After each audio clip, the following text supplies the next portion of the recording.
28. The partition of Jin by three noble families. After centuries of warfare during the spring and autumn period, many small states were annexed by larger ones. In some cases, internal transformations weakened traditional monarchies, and power gradually shifted to powerful aristocratic families. These families, originally noble slave-owning clans, adapted to the emerging feudal system by adopting landlord-based economic structures. Some of them even reduced taxes to win public support, thereby strengthening their influence. The once mighty state of Jin, long considered the hegemon of the Central Plains, had also undergone this transformation. By this time, real power had fallen into the hands of 6 aristocratic clans. Each family controlled its own territory and military forces, leading to constant internal conflicts. Eventually, 2 of these clans were eliminated, leaving 4 dominant houses: House of Ji, House of Zhao, House of Han, House of Wei. Among them, the House of Ji was the most powerful, led by Zhi Boyao. Zhi Boyao's expansion and the attack on Zhao. Seeking to consolidate his dominance, Zhi Boyao devised a plan to seize land from the other families. He proposed to the heads of the 3 rival houses, Zhao Xiangzi, Wei Huanzi, and Han Kangzi, saying, "Jin was once the hegemon of the Central Plains, but we lost our dominance to Wu and Yu. To restore our strength, I propose that each of our houses contribute 100 li of land and population to the state." However, the 3 houses saw through his scheme. He was using the public good as a pretext to force them to surrender land. Still, they were divided in their responses. Han Kangzi, fearing Zhi Boyao's power, surrendered land and 10,000 households to him. Wei Huanzi, reluctant to offend him, also gave up land and population. Zhao Xiangzi, however, flatly refused, declaring, "Land is our ancestral inheritance. I will not give it away." Zhi Boyao flew into a rage and immediately ordered Han and Wei to join him in attacking Zhao. The Siege of Jinyang. In 455 BCE, Zhi Boyao personally led an allied army, with Zhi's forces in the center, Han's forces on the right, Wei's forces on the left. The coalition marched straight toward Zhao territory. Facing overwhelming odds, Zhao Xiangzi retreated to Jinyang, present-day Taiyuan, Shanxi, a well-fortified city. For 2 years, Zhao's forces defended Jinyang, withstanding constant attacks from Zhi Boyao's army. The defenders rained arrows like a swarm of locusts, preventing any successful breaches. Frustrated by the prolonged siege, Zhi Boyao devised a new strategy. While surveying the battlefield, he noticed that the Jin River flowed northeast past Jinyang. He suddenly realized, "If I divert the Jin River, I can flood Jinyang and drown the defenders." He ordered his troops to dig a canal to redirect the river toward the city. Meanwhile, a dam was built upstream to hold back the water. As the rainy season arrived, the dam filled up. Zhi Boyao then ordered the dam to be breached, unleashing a devastating flood upon Jinyang. The city was submerged, forcing civilians to seek refuge on rooftops. Cooking fires were extinguished, and people had to hang pots from rafters to cook their meals. Yet, despite their suffering, the people of Jinyang refused to surrender. They would rather die than submit to Zhi Boyao. A secret alliance. Seeing Jinyang on the verge of collapse, Zhao Xiangzi grew desperate. He confided in his advisor Zhong Mengtan, saying, "The people's will is unshaken, but if the water rises any higher, the city will be lost. What can we do?" Zhong Mengtan replied, "Han and Wei did not willingly give up their land to Zhi Boyao. I will persuade them to turn against him." That very night, Zhong secretly left the city and met first with Han Kangzi, then with Wei Huanzi, persuading both of them to betray Zhi Boyao. Realizing that if Jinyang fell, their own lands could be next, Han and Wei agreed to defect. The surprise attack. Late at night, while Zhi Boyao was asleep, he was suddenly awakened by the sound of battle cries. Leaping from his bed, he realized his tent and bedding were soaked with water. At first, he assumed the dam had broken, flooding his own camp. He hurriedly ordered his men to repair the breach, but then war drums thundered from all sides. Han, Wei, and Zhao's forces, riding boats and rafts, launched a surprise attack. Caught completely off guard, Zhi's troops were slaughtered or drowned. His entire army was annihilated, and Zhi Boyao himself was captured and executed. The partition of Jin. With Zhi Boyao dead, the three victorious families divided his lands among themselves. Over time, they also carved up the remaining territory of Jin. In 403 BCE, the three houses, Zhao, Han, and Wei, sent emissaries to Luoyi, the Zhou royal capital, to request official recognition as independent rulers. King Weilai of Zhou, realizing that he had no real power to stop them, formally granted them the titles of feudal lords. The rise of the seven warring states. From that point on, the state of Jin ceased to exist, replaced by three powerful feudal states. Han, capital, Yuxian, later moved to Xinjiang, Henan. Zhao, capital, Taiyuan, later moved to Handan, Hebei. Wei, capital, Anyi, later moved to Kaifeng, Henan. These three states, along with Qin, Qi, Chu, and Yang, became known as the Seven Warring States, marking the beginning of the Warring States period. Thus, the once unified state of Jin was permanently fragmented, setting the stage for the final struggle for supremacy in China. 29. Xiangyang's reform and the timber at the Southgate experiment. Among the seven warring states, Qin was initially backward in politics, economy, and culture compared to the central states.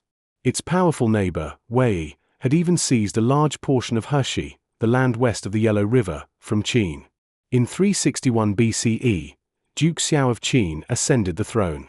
Determined to strengthen Qin, he issued a decree. Whoever can devise a way to make Qin powerful, whether a native or a foreigner, will be given an official position.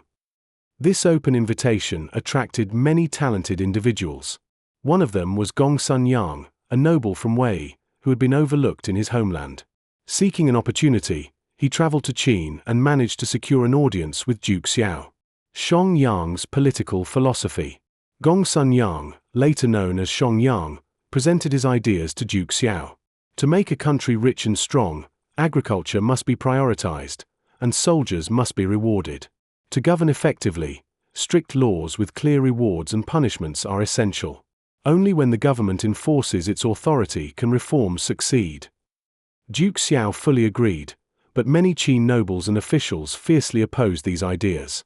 Fearing resistance, Duke Xiao temporarily postponed the reforms. The timber at the Southgate experiment. 2 years later, Duke Xiao had solidified his rule. He officially appointed Xiangyang as Left Chancellor, Zhushuzhong, granting him full authority over reform efforts. To gain public trust, Xiangyang devised a psychological experiment. He ordered a 3-zhong, 10-meter, wooden beam to be placed at the south gate of the capital. Then, he issued a proclamation. Whoever moves this beam to the north gate will receive 10 taels of gold. A large crowd gathered, skeptical and whispering. This beam is light enough for anyone to carry, why such a high reward? Maybe the Left Chancellor is playing a joke. No one dared step forward. Seeing their hesitation, Xiangyang raised the reward to 50 taels of gold. Despite the increased prize, the higher the reward, the more suspicious the people became. Still, no one moved. Finally, one man stepped forward. He lifted the beam and carried it to the north gate. Immediately, Xiangyang ordered his officials to pay him 50 taels of gold, exactly as promised. This simple act shocked the entire kingdom. The people exclaimed, "The Left Chancellor's words are genuine, his orders must be followed." With public trust established, Xiangyang announced his new legal reforms. Xiangyang's first reform, 356 BCE. The new laws clearly defined rewards and punishments. Military merit system. Official ranks and noble titles were awarded based on military achievements. Aristocrats without military contributions lost their privileges. Economic incentives for farmers. Those who produced abundant grain and textiles were exempt from forced labor. Those who avoided work or engaged in excessive trade were punished, along with their families, who were enslaved. As a result, agriculture flourished, and the military strengthened. Shortly after, Qin launched an attack on Wei, reclaiming Heshi and even capturing Anyi, Wei's capital. Xiangyang's second reform, 350 BCE. Xiangyang's second reform aimed to further centralize power. Abolition of the well-field system. Farmland was privatized, and individuals could buy and sell land freely. Even previously unused land, roadsides, forests, wastelands, was cultivated. Creation of a county system. Towns and villages were merged into counties, governed by officials directly appointed by the central government. This weakened the power of feudal aristocrats and strengthened the central state. Relocation of the capital. The capital was moved from Yongcheng, modern Fengxiang, Shaanxi, to Xianyang, on the northern bank of the Wei River. This move facilitated further expansion eastward into the Central Plains. Enforcing the law, even on the crown prince. These bold reforms triggered fierce resistance from nobles. One day, the crown prince violated the law. Xianyang insisted. Laws must apply equally to all, from nobles to commoners. If the prince breaks the law, people will lose faith in justice. Since the prince himself could not be punished, his two tutors, Gong Zishu and Gong Sunjiu, were punished instead. One had his nose cut off. The other was tattooed with ink markings on his face. After this, nobles feared breaking the law. Qin becomes the strongest state. Over the next 10 years, Qin prospered under the new system. Even the Zhou king recognized its strength, sending envoys to honor Duke Xiao as a regional overlord. The other warring states also acknowledged Qin's growing power. Meanwhile, Wei, once the dominant state, was forced to cede land and relocate its capital from Anhui to Daliang, modern Kaifeng, Henan. The legacy of Xianyang's reforms. Xianyang's reforms laid the foundation for Qin's dominance. His policies weakened feudal aristocrats, strengthened the monarchy, and created a military powerhouse. Although controversial, his policies transformed Qin into the most formidable state, one that would later unify China under Qin Shi Huang. However, Xianyang's strict enforcement of the law also made many enemies among the nobility. His downfall would come soon after Duke Xiao's death, but his reforms would change China forever. 30. The Battle of Wits between Sun Bin and Pang Huan. During the Warring States period, King Hui of Wei sought a talented strategist, much like Xianyang in Qin. To attract great minds, he spent large sums of money recruiting scholars and military experts. One of these recruits was Pang Huan, a military tactician from Wei. When he met the king, Pang presented strategies for strengthening the state and army, impressing King Hui, who promptly appointed him as general. Pang Huan was indeed a skilled commander. He trained troops rigorously, conquered several smaller states, and even defeated the state of Qi. From that moment on, King Hui fully trusted him. However, Pang Huan had a dark secret. He was deeply jealous of his former classmate, Sun Bin. Sun Bin's betrayal and escape to Qi. Sun Bin, a native of Qi, was rumored to be a descendant of Sun Tzu, the legendary author of The Art of War. He possessed unmatched knowledge of military strategy, making him Pang Huan's only true rival. King Hui of Wei had also heard of Sun Bin's genius and once mentioned him to Pang Huan. Pretending to be pleased, Pang invited Sun Bin to Wei, offering him a high position. However, Pang was secretly envious. Fearing that Sun Bin would outshine him, he falsely accused him of colluding with Qi. King Hui was enraged and sentenced Sun Bin to a brutal punishment. His face was tattooed, and both of his kneecaps were removed, crippling him for life. Luckily, a Qi envoy visiting Wei secretly rescued Sun Bin and brought him to Qi. Sun Bin gains recognition in Qi. In Qi, General Tianji heard of Sun Bin's reputation and introduced him to King Wei of Qi. King Wei was eager to reform and strengthen his military. After discussing warfare with Sun Bin, he was deeply impressed and regretted not meeting him sooner. The Battle of Guiling, 354 BCE. In 354 BCE, King Hui of Wei ordered Pang Huan to attack Zhao, besieging its capital, Handan. The following year, Zhao pleaded with Qi for help. King Wei of Qi planned to appoint Sun Bin as commander, but Sun Bin refused, saying, "I am a crippled man. If I were made general, others would mock me. Instead, appoint Tianji as commander, and I will assist him as a strategist." Thus, Tianji became the general, while Sun Bin served as his chief military advisor.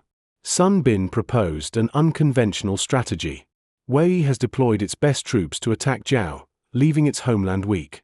Instead of going to Zhao, We should strike Wei's capital, Daliang. Once Pang Huan hears of this, he will abandon the siege of Handan and rush back. That is when we ambush him on the way. Qian Ji followed this plan.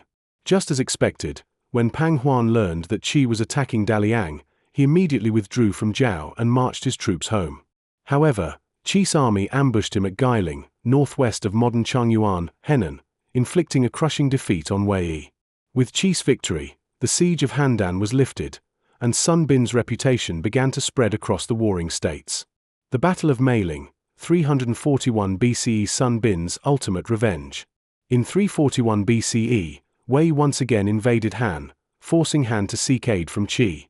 By this time, King Wei had died, and his son, King Xian of Qi, took the throne. He sent Qian Ji and Sun Bin to lead an army to help Han. Sun Bin reused his previous strategy. He ignored Han and instead marched directly into Wei territory.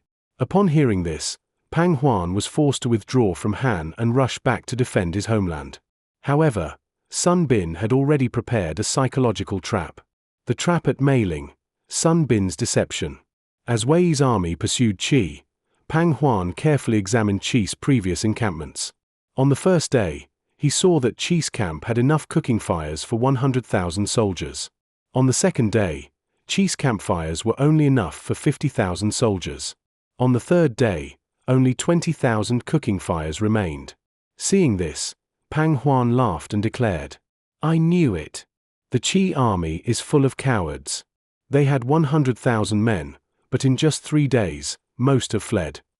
Believing Qi was retreating, Pang Huan led his troops in a rapid chase, determined to finish them off. Finally, as night fell, Pang's army reached Meiling, southeast of modern Daming, Hebei. The narrow valley was filled with obstacles, making movement difficult. Eager to overtake Qi, Pang ordered his troops to march at full speed, even in the dark. The deadly ambush. Suddenly, a scout reported, "The road ahead is blocked by fallen trees." Pang Huan rushed forward and saw that one large tree remained standing, with a section of bark stripped away. By torchlight, faint writing could be seen on the exposed wood. Pang ordered his men to bring a torch closer. When they read the inscription, they were horrified. "Pang Huan will die beneath this tree." Just as he realized the trap, thousands of arrows rained down from all sides. Qi's ambush troops had been lying in wait, and at Sun Bin's signal, they unleashed a devastating volley of arrows.